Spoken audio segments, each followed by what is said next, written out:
گھنی چھاں ہے ماں کا وجود، اور اللہ نے اپنی رحمتوں کو اگر کوئی صورت دی ہے تو وہ ماں کا روپ ہے، اور ماں کے سینے میں وہ تڑپتی ہوئی ممتا اور محبت کے وہ پگھلتے ہوئے جذبات رکھے گئے ہیں کہ دنیا پر ماں کے پیار کا بدل نہیں ہے۔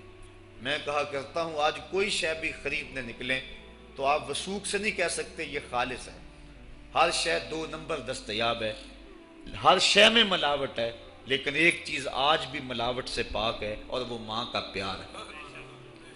ماں کی محبت آج بھی کھری ہے اور آج بھی اس میں کوئی ملاوٹ نہیں ہوئی۔ بچہ بوڑھا بھی ہو جائے لیکن ماں کے لیے وہ بچہ ہوتا ہے، ماں کی دعائیں اسی طرح اس کے لیے ہوتی ہیں، اور بچہ آغوش مادر میں آ کر پھر طفل سادہ رہ جاتا ہے۔ یہ ماں کا پیار اور ماں کی محبتیں۔ ایک شاعر نے ماں کی محبت کا نقشہ کھینچتے ہوئے کیا خوبصورت بات کہی، وہ کہتا ہے مدت ہوئی میری ماں نہیں سوئی تابش، میں نے ایک بار کہا تھا مجھے رات کو ڈر لگتا ہے، کہا سحری کے وقت میں نے ایک بار اٹھ کے رات کو چونک کر کہا تھا مجھے رات کو ڈر لگتا ہے۔ مدت ہوگی اس بات کو، یہ قصہ پرانا ہو گیا ہوا ہے، مجھے بھی بھول گیا ہوا ہے، لیکن میری ماں رات کو نہیں سوتی، میرے بیٹے کو کہیں ڈر نہ لگ رہا۔ یہ ماں کے پیار کا روپ ہے۔ علامہ اقبال جب ان کی والدہ انتقال کر گئیں تو وہ دیار غیر میں تھے، تو اس وقت انہوں نے ایک طویل مرثیہ لکھا اپنی ماں کی یاد میں، جو آج بھی کلیات اقبال اردو مجموعہ میں ہے، جس کا عنوان ہے والدہ مرحومہ کی یاد میں۔ اس کے اندر لکھتے ہیں آہ اب وطن میں ہوگا کس کو میرا انتظار، آہ وطن میں ہوگا اب کس کو میرا انتظار، کون میرا خط نہ آنے سے رہے گا بے قرار، آرزو لے کر تیری خاک مرکد پہ آؤں گا، اب دعائے نیم شب میں کس کو میں یاد آؤں گا، کون پچھلے پہر اٹھ کے دعا کرے گا۔ ہر ایک سے کہنا پڑتا نا جناب دعا کرنا، مولوی صاحب سے بھی عرض کرنا پڑتا حضور دعا میں یاد رکھنا، پیر صاحب سے گزارش کرنا پڑتی ہے جناب مجھے دودھ راتوں میں اور چاندنی راتوں میں مجھے یاد رکھنا، حاجی کو معتمر کو کہنا پڑتا جناب دیار حرم میں جا رہے ہو اور دیار حبیب میں جا رہے ہو وہاں مجھے دعاؤں میں یاد رکھنا، سین حرم میں بھی اور جالی کے سامنے بھی، ہر ایک کو کہنا پڑتا ہے کہ مجھے دعاؤں میں یاد رکھنا۔ کبھی ماں کو بھی کہنا پڑا ہے کہ امی دعاؤں میں یاد رکھنا۔ ماں کے ہاتھ ویسے اٹھے رہتے ہیں، اور جب ماں کے ہاتھ اٹھ جائیں اجابت کے سارے دروازے کھل جاتے ہیں۔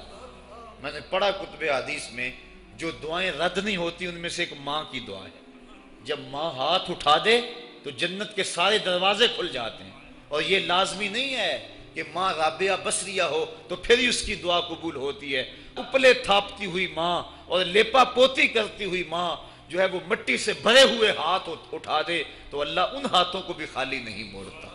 ماں جب بولتی ہے تو اس کے لہجے میں جبریل بولتا ہے، ماں جب مسکراتی ہے لگتا ہے جنت کی ساری کلیاں کھل اٹھی ہیں۔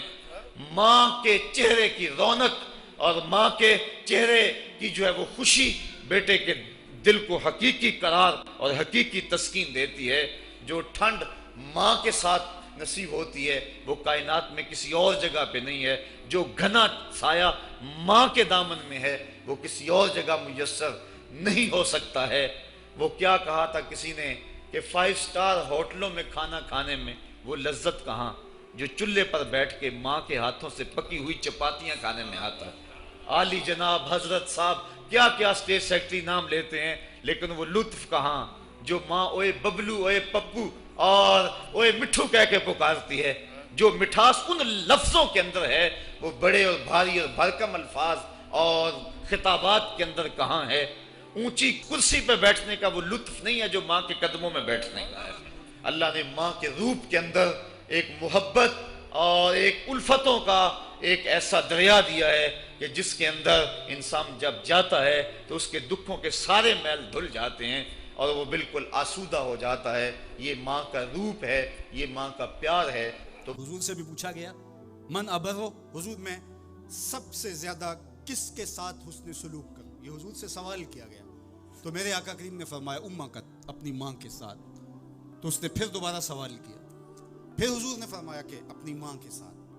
پھر کہا حضور میں سب سے زیادہ نیکی کس سے کروں، میری نیکیوں کا، میرے حسن سلوک کا سب سے زیادہ حقدار کون ہے؟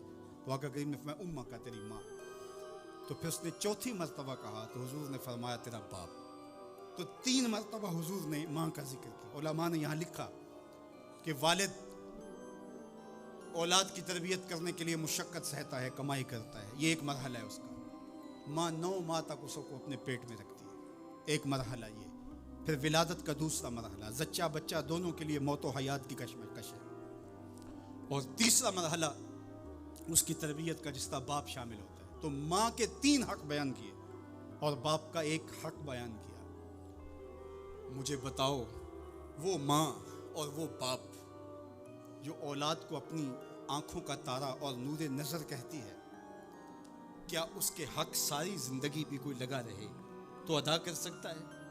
کسی نے کہا کہ میں نے ماں کو اپنے کندھوں پہ اٹھا کے حج کروایا اور موسم میں حدت اور گرمی اتنی تھی کہ اگر گوشت کا ٹکڑا زمین پہ پتھر پہ ڈال دیا جاتا تو وہ بھن کے کباب بن جاتا. کیا میں نے اپنی ماں کا حق ادا کر دیا؟